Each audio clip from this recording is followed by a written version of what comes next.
And we're back with some 0 Hour Deathless. So starting off with GLA Mission 1, this one's pretty straightforward. We just got to get our limo to the airstrip because that's got the GLA leader inside. Now, rules I've set for this one, we can only use the technicals and the limo. So for this one, there's a little bit of RNG involved because of the scraps. Now, with the scraps, they'll either give you money or they'll give you veterancy for those technicals. So for me, I need to hope that after we get the scrap upgrades, we can get some veterancy upgrades for the technicals, so then they can get to Vet 2 for the self-healing. Now, what we've done is we got one technical to take out the Rangers. I did that so then that technical gets to Vet 2 right away for self-healing. And that means that when we take out the Humvees later on, we can use that Vet 2 to take the brunt of the damage and then heal afterwards. So right now we got him up to Vet 3, so they're very good. They're scrapped up and they've got the damage boost, and they're going mainly for the Vet 3, which is exactly what I want. So he did survive with just a sliver of health. So now I want to focus on getting the other technical to Vet 2, which thankfully the scraps got him there right away, which means the Crusader and Humvee coming up should be easy work. Now, as for the limo, we're going to get the limo to join up with the technicals, because with the limo, you can use that limo as kind of a meat shield and then use the technicals to then attack the vehicles or the Rangers, depending on how far along you are. Thankfully here, the Crusader wasn't firing on the technicals, so I could just wipe out those two vehicles without even using the limo. Now we got the Rangers coming up, so there is going to be one more Humvee for this batch of Rangers, and then another Humvee with another batch of Rangers, and then we'll have access to our GLA base. So right now what we're doing is we're just trying to make sure that we pick off as many Rangers without getting the attention of all of them. I kind of misclicked and ended up going right up close and personal to the Rangers and the Humvee there. So not my intention, but because they're Vet 3 and they're fully scrapped up, we're still going to be able to make quick work of them. Now we've got one more Humvee and the last batch of Rangers that I mentioned. And there they go right away. And again, you don't even have to use the limo in this case to be a meat shield. And because we didn't really take any damage with the limo, we can just use the limo to cross the bridge and then get to the airstrip. Now, at this section we got some sentry drones. Don't have to worry about destroying them because at this point, even if the sentry drones do damage the limo, the fire bases aren't going to be able to do enough damage to stop my limo from getting to that airstrip. And that is how we did GLA Mission 1 Deathless with technicals and a limo. But here's the thing, we did this mission 3 times. So second round, we use our bikes, but we have to evac the bikes into the Rebels and rocket troops. So it's basically an infantry-only version of GLA Mission 1 Deathless. So with this one, we're using our limo to run over the Rangers instead of using the Rebels to take out the Rangers. Now, the reason why I'm doing that is because I'm going to be risking the Rebels against the Humvees here, and so I need the Rebels to stay at full health. And I don't mind using the limo as a meat shield because once we get control over our base, we can always go to the arms dealer to repair the limo and then get to the airstrip. So right now what we're doing is we kept the Rebels outside the building. See, if you garrison the building, then the Humvees would just fire on that building and my Rebels would not be within range of the Humvees. So that's why I did it like that, keeping them as close as possible to the building so then I can, get them inside quickly and then pick off the Humvees. Now, we ended up getting 6 bikes which have rocket troops, so we ended up evacuating them, and they're going to go inside the garrison building as well. Now, because they're rocket troops, they're going to have longer range compared to the Rebels, so I don't have to worry about keeping the infantry outside the building just like I did last time. So we're going to be relying mainly on those rocket troops to take out the Humvees as well as the Crusader tank.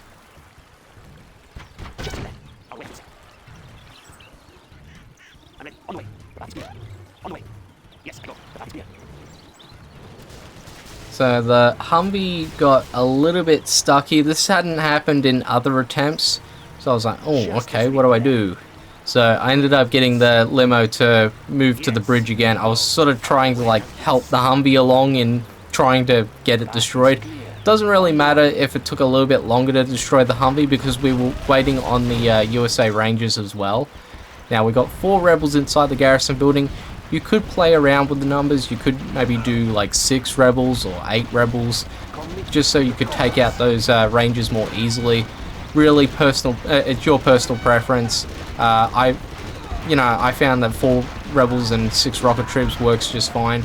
See, it's those Humvees and Crusader tank that's going to be the bigger threat compared to the Rangers, in my opinion. Now, with our limo, we're going to get the limo to get to this first USA base. And I noticed that one of my rebels had almost died. So that was the one that got shot by the Humvees earlier on. So I was going to get one rebel to replace my infantry, but then I was like, you know what, 9 infantry here, there's going to be 6 rocket troops, 3 rebels, that's still going to be more than enough to take out the Humvees and the Rangers once we garrison this tower here.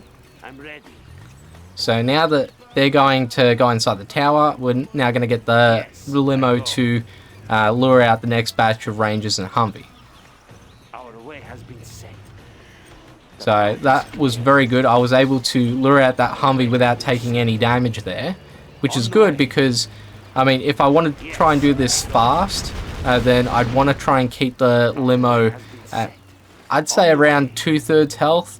So by doing it fast, I mean not putting the limo inside the arms dealer for repairs, which is exactly what I'm doing. So we're just going to go straight for that bridge and then cross the cross the fence, getting past the fire bases and then to the airstrip, just like before. Now, with this, you can take quite a bit of damage from those fire bases, and you can lose your limo like just as the screen fades to black. If that happens, it will give you the "you are defeated" sign instead of the victorious sign, and you will have to redo the mission. But we are able to beat this mission a second time deathless. So I saved the hardest challenge for last, and we're going to use the bikes, but I'm not allowed to evac the bikes. So we're going to be able to make quick work out of these Rangers here, and I want to cross the bridge, but I don't want to trigger the 2 Humvees just yet. Now, reason why is because I want my bikes to cluster together just like this, so then I can rush the 2 Humvees all at once. Just like that. Now, the reason why I want to do it like that is because the Humvees are going to be more likely to alternate between targets, so my bikes, they will take some damage, but they won't be destroyed, and that's the key part here. Now, we got our rocket trooper bikes as well. Just like with the rebel bikes, we're clustering them together. Now, with our limo, I want my limo to be the meat shield here. Now, the next batch of vehicles is going to be 1 Humvee and 1 Crusader tank. So the Crusader tank is the big threat here because that's going to be able to do a lot more damage compared to a Humvee. But we're going to try and use these rocket trooper bikes, pick off the Humvee and the Crusader tank as quick as possible. I brought in the rebel bikes as well just to increase the damage, and I ended up taking more damage than I would have liked to my limo. I would have preferred to use that limo again as a meat shield for the next batch of US forces, which would have been these Rangers and another Humvee. But I'm just going to have to live with it and pick off the Rangers one by one instead. So I noticed the Humvee and I decided to retreat with my rebel bikes to where my rocket trooper bikes are. Now, since the Humvee is going to be faster than the Rangers, it means that I can pick off the Humvee first. Now, the Humvee did alternate between 2 of my bikes, meaning less damage was done overall. So that's good news for me. Now, these Rangers can be a threat because they're clustered together, but luckily for me, the Rangers decided to scatter, picking different targets. So minimal damage was done, everyone's still alive, and then I can make my next move. So it did take me a while to try and figure out what I wanted to do next because there's another batch of Rangers and another Humvee. But then I was like, wait a minute, we could just circle around and then get access to the GLA base. Now, by getting access to the GLA base, it means that the Rangers and the Humvee will target my GLA buildings. And then I can just use these rebel bikes here to pick off the Rangers and the Humvee while they're distracted. And that's exactly what I did. So here come the bikes, they're all rebel bikes and they're going to take out the Rangers and the Humvee here. Now, I chose not to bring in the rocket trooper bikes because I didn't want to risk the Humvee and the Rangers like alternating between targets by having like a big group of units. So having just the rebel bikes is still going to be more than enough to take out the Rangers and the Humvee. Now we're going to bring in our remaining bikes as well as the limo. The limo is going to take its sweet time because it's so low health. Now we want the limo to get repaired by the arms dealer so then we can make it to the airstrip. See, like I said earlier on in the video, you're going to need about 2/3 health at least to be able to safely get to the airstrip, because you're going to take some damage from the sentry drones as well as the fire bases. So it's sort of a waiting game. Once we get that limo back to full health, we can now cross the bridge, and then we can now get over that fence and then get to the airstrip. And that is going to be how I did GLA Mission 1 3 ways deathless. First off was 2 technicals. Secondly was going to be the infantry run, and now we've done it with bikes that could not be evacuated. Now, if you enjoyed this one, leave a like, comment, subscribe. I do have a playlist if you want to check out any other content. I'm Cracklo. I'll see you in the next one.